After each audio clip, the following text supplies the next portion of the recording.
ओम श्री गुरु सत्ताय नमः। सभी को प्रणाम। ध्यान साधना के लिए आदर्शों को, इष्टों को दिव्य रूपधारी देवताओं के रूप में मानकर उसमें मानसिक तन्मयता स्थापित करने का यौगिक विधान है। प्रीति सजातियों में होती है, इसलिए लक्ष्य रूप इष्ट को दिव्य देहधारी देव मानकर उसमें तन्मय होने का गूढ़ एवं रहस्यमय मनोवैज्ञानिक आधार स्थापित करना पड़ा है। एक एक अभिलाषा एवं आदर्श का एक एक इष्ट है। जैसे बल की प्रतीक दुर्गा, धन की प्रतीक लक्ष्मी, बुद्धि की प्रतीक सरस्वती, धार्मिक संपदा की प्रतीक गायत्री एवं भौतिक विज्ञान की प्रतीक सावित्री मानी गई है। गौरी, पद्मा, सची, मेधा, सावित्री, विजया, जया, देवसेना, स्वधा, स्वाहा, स्वाहा, मातर, लोकमातर, धृति, पुष्टि, तुष्टि, आत्मदेवी, यह षोडश मातृकाएँ प्रसिद्ध है। शैलपुत्री, ब्रह्मचारिणी, चंद्रघंटा, कुष्मांडा, स्कंदमाता, कात्यायनी, कालरात्रि, महागौरी, सिद्धिदात्री, यह 9 दुर्गाएँ अपनी अपनी विशेषताओं के कारण हैं। ऐसा भी हो सकता है कि एक ही इष्टदेव को आवश्यकता अनुसार विभिन्न गुणों वाला मान लिया जाए। एक महाशक्ति के विभिन्न प्रयोजनों के लिए काली, तारा, षोडशी, भुवनेश्वरी, छिन्नमस्ता, त्रिपुर भैरवी, बगला, मातंगी, कमला, इंद्राणी, वैष्णवी, ब्रह्मणी, कौमारी, नरसिंहा, वाराही, माहेश्वरी, भैरवी आदि विविध रूपों में उपासना की जाती है। एक ही महागायत्री की ही श्री क्ली, सरस्वती, लक्ष्मी, काली के तीनों रूपों में आराधना होती है। फिर इन तीनों में अनेक भेद हो जाते हैं। जो साधक मातृशक्ति की अपेक्षा पितृ शक्ति में अधिक रुचि रखते हैं, उन्हें नारी शक्ति परक शक्ति तत्व की अपेक्षा पुरुष तत्व प्रधान दिव्य तत्व में विशेष मन लगता है। वे गणेश, नृसिंह, भैरव, शिव, विष्णु आदि इष्टों की उपासना करते हैं। यहाँ किसी को भ्रम में पड़ने की आवश्यकता नहीं है। अनेक देवताओं का कोई स्वतंत्र आधार नहीं है। ईश्वर एक है, उसकी अनेक शक्तियाँ ही अनेक देवों के नाम से पुकारी जाती हैं। मनुष्य अपनी इच्छा अनुसार, रुचि, आवश्यकता अनुसार उन ईश्वरीय शक्तियों को प्राप्त करने के लिए, अपनी ओर आकर्षित करने के लिए अपना इष्ट लक्ष्य चुनता है और उनमें तन्मय होते ही मनोवैज्ञानिक उपासना पद्धति द्वारा उन शक्तियों को अपने अंदर प्रचुर परिमाण में धारण कर लेता है। ध्यान योग साधना में मन की एकाग्रता के साथ साथ लक्ष्य को, इष्ट को भी प्राप्त करके योग स्थिति उत्पन्न करने का दोहरा लाभ प्राप्त करने का प्रयत्न किया जाता है। इसीलिए इष्ट देव का मना क्षेत्र में उसी प्रकार ध्यान करने का विधान किया जाता है। ध्यान के 5 अंग हैं। पहला स्थिति, दूसरा संस्थिति, तीसरा विगति, चौथा प्रगति, पांचवा संस्मृति। इन पर कुछ प्रकाश डाला जाता है। स्थिति का तात्पर्य है साधक की उपासना करते समय की स्थिति। मंदिर में, नदी तट पर, एकांत में, शमशान में स्नान करके, बिना स्नान किए, पद्मासन से, सिद्धासन से, किस ओर मुंह करके, किस मुद्रा में, किस समय, किस प्रकार ध्यान किया जाए, इस संबंध की व्यवस्था को स्थिति कहते हैं।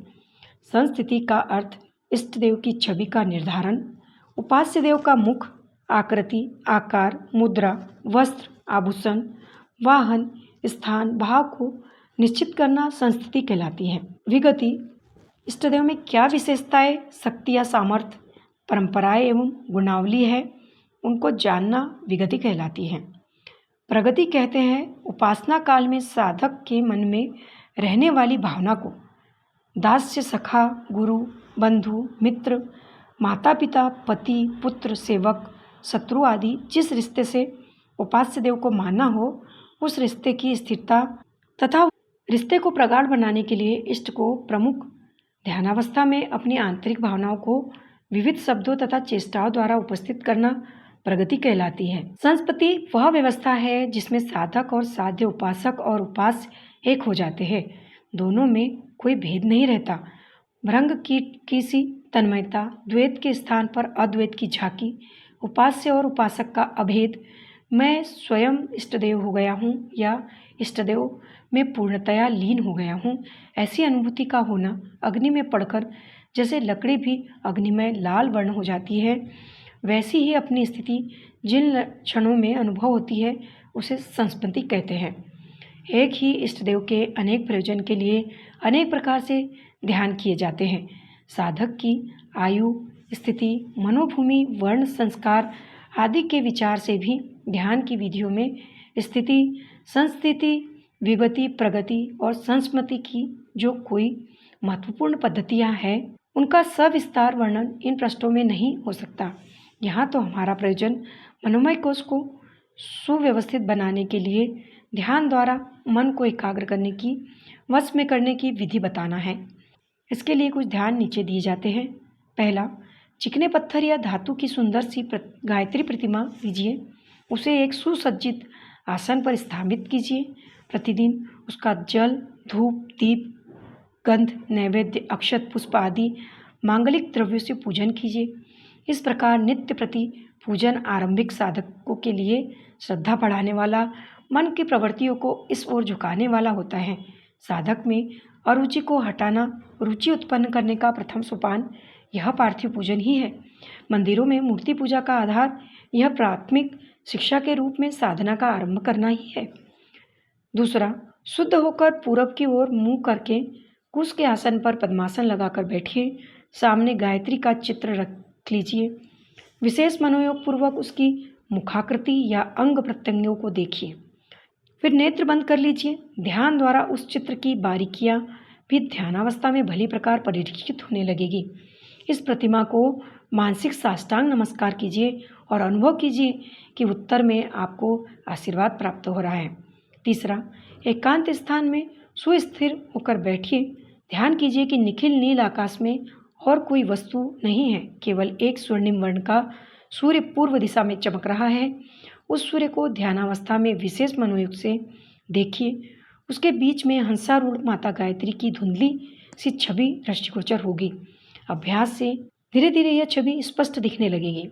चौथा, भावना कीजिए कि इस गायत्री सूर्य की स्वर्णिम किरणें मेरे नग्न शरीर पर पड़ रही है और वे रोमकूपों में होकर प्रवेश हुई आभा से देह के समस्त स्थूल एवं सूक्ष्म अंगों को अपने प्रकाश से पूरित कर रही है। पांचवा, दिव्य तेज युक्त अत्यंत सुंदर, इतनी सुंदर जितनी कि आप अधिक से अधिक कल्पना कर सकते हो, आकाश में दिव्य वस्त्रों, आभूषणों से सुसज्जित माता का ध्यान कीजिए। किसी सुंदर चित्र के आधार पर ऐसा ध्यान करने की सुविधा होती है। माता के एक एक अंगों को विशेष मनोयोग पूर्वक देखिए। उसकी मुखाकृति, चित्तवत मुस्कान, भाव भंगिमा पर विशेष ध्यान दीजिए। माता अपनी अस्पष्ट वाणी, चेष्टा तथा संकेतों द्वारा आपके मन क्षेत्र में नवीन भावों का संचार करेगी। छठवां, शरीर को बिल्कुल ढीला कर दीजिए। आराम कुर्सी पर मसनद या दीवार का सहारा लेकर शरीर की नस नाड़ियों को निर्जीव की भांति स्थिर कर दीजिए। भावना कीजिए कि सुंदर आकाश में अत्यधिक ऊंचाई पर अवस्थित ध्रुव तारे से निकलकर एक नील वर्ण की शुभ्र किरण सुधा धारा की तरह अपनी ओर चली आ रही है और अपने मस्तिष्क या हृदय में ऋतंभरा बुद्धि के रूप में, तरणतारिणी प्रज्ञा के रूप में प्रवेश कर रही है। उस परम दिव्य, परम प्रेरक शक्ति को पाकर अपने हृदय में सद्भाव और मस्तिष्क में सद्विचार उमड़ रहे हैं। जैसे समुद्र से ज्वार भाटे उमड़ते हैं, वह ध्रुव तारा जो इस दिव्य धारा से प्रेरक है, सतलोकवासिनी गायत्री माता ही है। भावना कीजिए कि जैसे बालक अपनी माता की गोद में खेलता और क्रीड़ा करता है, वैसे ही आप भी गायत्री माता की गोद में खेल और क्रीड़ा कर रहे हैं। सातवां, मेरुदंड को सीधा करके पद्मासन में बैठिए। नेत्र बंद कर लीजिए। भूमध्य भाग में शुभ्रवर्ण दीपक की लौ के समान दिव्य ज्योति का ध्यान कीजिए। वह ज्योति विद्युत की भांति क्रियाशील होकर अपनी शक्ति से मस्तिष्क क्षेत्र में बिखरी हुई अनेक शक्तियों का पोषण एवं जागरण कर रही है, ऐसा विश्वास कीजिए। आठवां, भावना कीजिए कि आपका शरीर एक सुंदर रथ है। उसमें मन, बुद्धि, चित्त, अहंकार रूपी घोड़े जुते हैं। इस रथ में दिव्य तेजोमय माता विराजमान है और घोड़ों की लगाम उसके हाथों में थामी रखी है। जो घोड़ा बिचकता है वह चाबुक से उसका अनुशासन करती है और लगाम झटककर उसको सीधे मार्ग पर ठीक रीति से चलने में सफल प्रदर्शन करती है। घोड़े भी माता से आतंकित होकर उसके अंकुश को स्वीकार करते हैं। 9वां, हृदय स्थान के निकट सूर्य चक्र में सूर्य जैसे छोटे प्रकाश का ध्यान कीजिए। यह आत्मा का प्रकाश है। इसमें माता की शक्ति मिलती है और प्रकाश बढ़ता है। इस बढ़े हुए प्रकाश में आत्मा के वस्तु रूप की झांकी होती है। आत्म साक्षात्कार का केंद्र यह सूर्य चक्र ही है। 10वां, ध्यान कीजिए कि चारों ओर अंधकार है। उसमें होली की तरह पृथ्वी से लेकर आकाश तक प्रचंड तेज ज्वाजल्यमान हो रहा है। उसमें प्रवेश करने से अपने शरीर का प्रत्येक अंग मन क्षेत्र से उस परम तेज के समान अग्निमय हो गया है। अपने समस्त पाप ताप विकार संस्कार जल गए हैं और शुद्ध सच्चिदानंद शेष रह गया है। ऊपर कुछ सुगम एवं सर्वोपरि ध्यान बताए गए हैं। यह सरल है और प्रतिबंध रहित है। इनके लिए किन्हीं विशेष नियमों के पालन की आवश्यकता नहीं होती। शुद्ध होकर साधना के समय उनका करना उत्तम है। वैसे अवकाश के अन्य समयों में भी जब चित्त शांत हो तो इन ध्यानों में से अपनी रुचि के अनुकूल ध्यान किया जा सकता है। इन ध्यानों में मन को संयत एकाग्र करने की बड़ी शक्ति है। साथ ही उपासना का आध्यात्मिक लाभ भी मिलने से यह ध्यान दोहरा हित साधन करते हैं। शीर्षक समाप्त। पुस्तक का नाम गायत्री महाविज्ञान भाग 1, लेखक पंडित श्रीराम शर्मा आचार्य।